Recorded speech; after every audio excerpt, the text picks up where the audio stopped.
So we are going to go to Allison DeVane, who is speaking to us, as you guys will see, from her beautiful shop. Allison, take it away. Go ahead. Thank you, Megan. Hi, my name is Allison DeVane, and I'm the founder and owner of Teaspressa. So you may have heard of the show Shark Tank, right? It's the show where entrepreneurs pitch their big ideas to these literal shark investors. Well, I was actually fortunate enough to go on that show a couple months into my business, and I basically bombed it.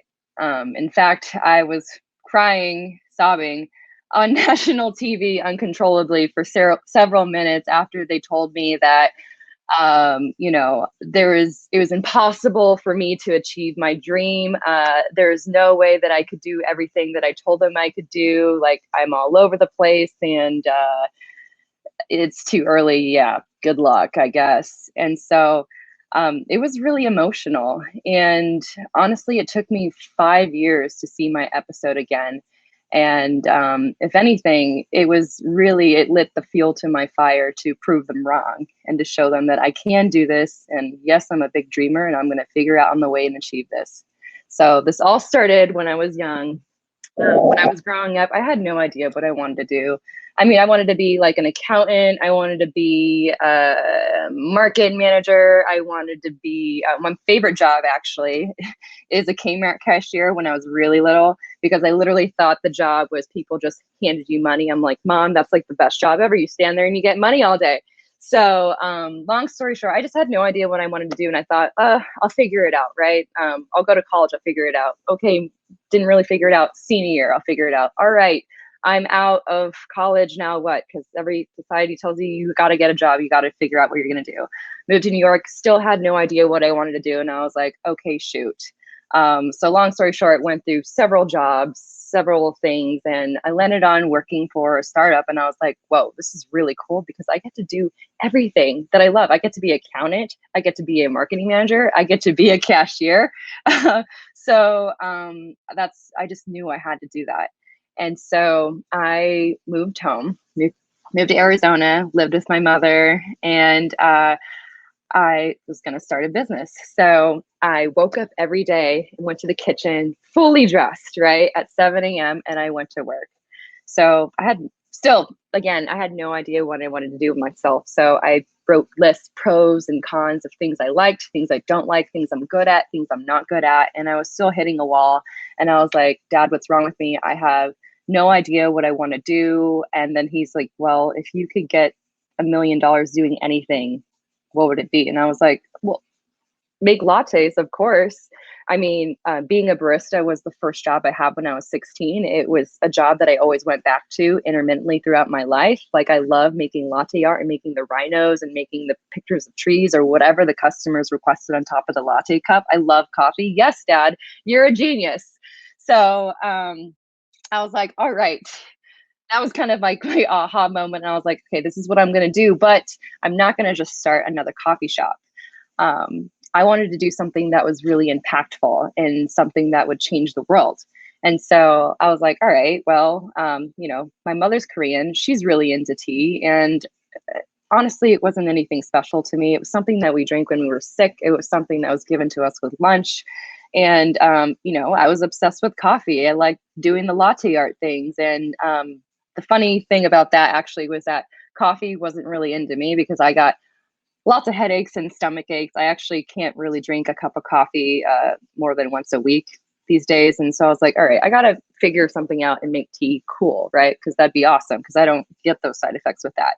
So I figured out, I was like, all right, I'm going to make tea like coffee, right? And I'm like, I need help because I don't know how to make this machine thing because I'm not a machine person. So I went on the internet and I was just looking for someone that could help me. And then I happened to stumble upon someone who has made espresso machines all their life. And I was like, hey, can you help me make this? And he's like, sure. And I was like, great, I'll be there in 2 weeks. So I told my dad, I was like, hey, I'm meeting some random guy in the woods in Oregon, and we are going to make this. And he's like, no, you're not, by yourself. So we both fly out and go out there. Everything checks out. Everything's great. We figure it out. I file for the trademark, the patent. And then I'm like, oh my gosh, I need a name.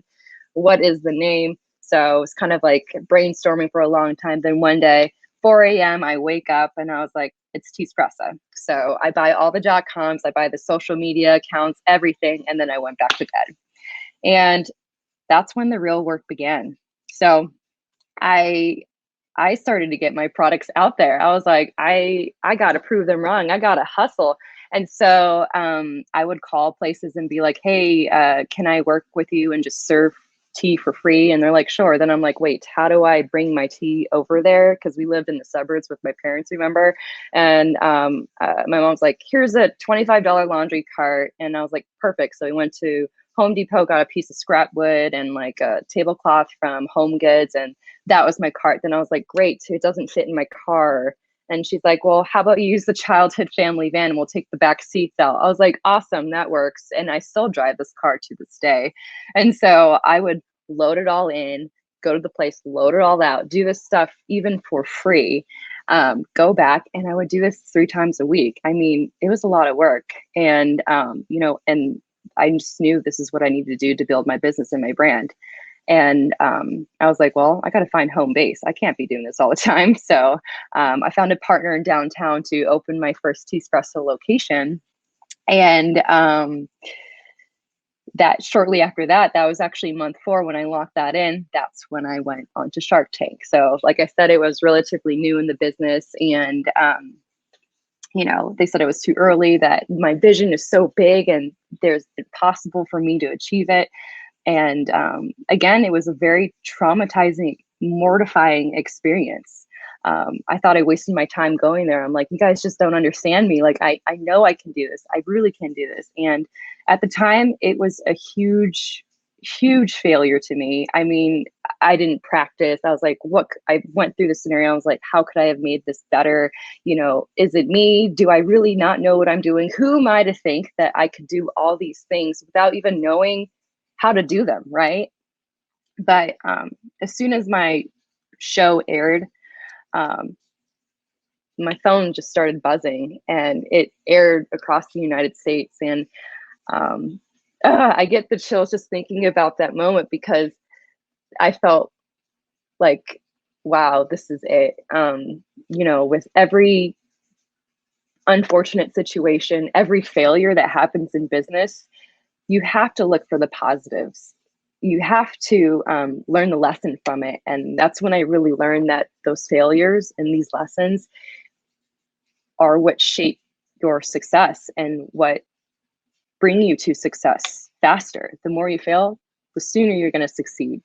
So after that moment, it was very encouraging. And it's actually been a number of years since I've been on the show, and my business has grown so much, you guys.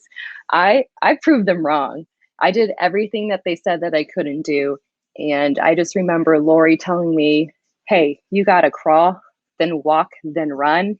But Lori, I've been running ever since, and that's all I know how to do. And now we offer sugar cubes, these Lux sugar cubes that make instant mimosas and cocktails. We have these Lux elixirs.